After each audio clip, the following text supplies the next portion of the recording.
ప్రేమ ఖైదీ. కాదు, కాదు. ప్రేమ ఖైదీలు. ఇద్దరు ఖైదీల మధ్య పుట్టిన ప్రేమ పెళ్లి వరకు వెళ్ళింది. అవును. 'ప్రేమ సేత్' 2018 నుంచి జైపూర్ సంగనేర్ ఓపెన్ జైల్‌లో శిక్ష అనుభవిస్తూ ఉంది. అదే జైల్‌లో 2017 నుంచి హనుమాన్ ప్రసాద్ కూడా శిక్ష అనుభవిస్తూ ఉన్నాడు. 6 నెలల క్రితం ఇద్దరికీ పరిచయం ఏర్పడింది. ఆ పరిచయం కాస్త పెళ్లి పీటలెక్కబోతుంది ఇప్పుడు. అది పక్కన పెడితే ఇద్దరు ఇంతకీ ఏ నేరం చేసి జైలుకెళ్లారో తెలుసా? హత్యా నేరం. అవును. 'ప్రేమ సేత్' ఒకరిని చంపేసింది. ఎందుకో తెలుసా?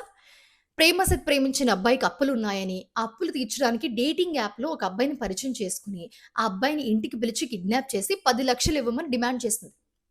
మేము 10,00,000 ఇవ్వలేము అని చెప్పి 3,00,000 ఇస్తే, ఒకవేళ ఈ అబ్బాయిని బయటకొదిలేస్తే ఎక్కడ నిజం చెప్పేస్తాడో అన్న భయంతో ఆ అబ్బాయిని చంపేసి సూట్ కేస్‌లో పెట్టి, 'ప్రేమ సేత్' తన బాయ్ ఫ్రెండ్ వీళ్ళిద్దరితో కలిసి ఇంకొక స్నేహితుడున్నాడు. వీళ్ళు ముగ్గురు కలిసి సూట్ కేస్‌లో పెట్టి కొండపై నుంచి కిందకి తోసేశారు. సో, దీనికి గాను 2018 నుంచి శిక్ష అనుభవిస్తుంది 'ప్రేమ సేత్.' అండ్ అలాగే 'హనుమాన్' ఏం చేశాడో తెలుసా? ఒకరు కాదు, ఇద్దరు కాదు. 5గురిని వేట కొడవలితో అడ్డంగా నరికి చంపేశాడు. ఆ విషయంలో తను 2017 నుంచి శిక్ష అనుభవిస్తున్నాడు. సో, ఇప్పుడు వీళ్ళిద్దరూ ప్రేమలో పడ్డారు జైల్‌లో. సో, కోర్ట్ వీళ్ళిద్దరికీ అత్యవసర 15 రోజుల పెరోల్ ఇచ్చింది. సో, ఆ పెరోల్ మీద బయటకొచ్చిన ఇద్దరు జైపూర్‌లో పెళ్లి చేసుకోబోతున్నారు.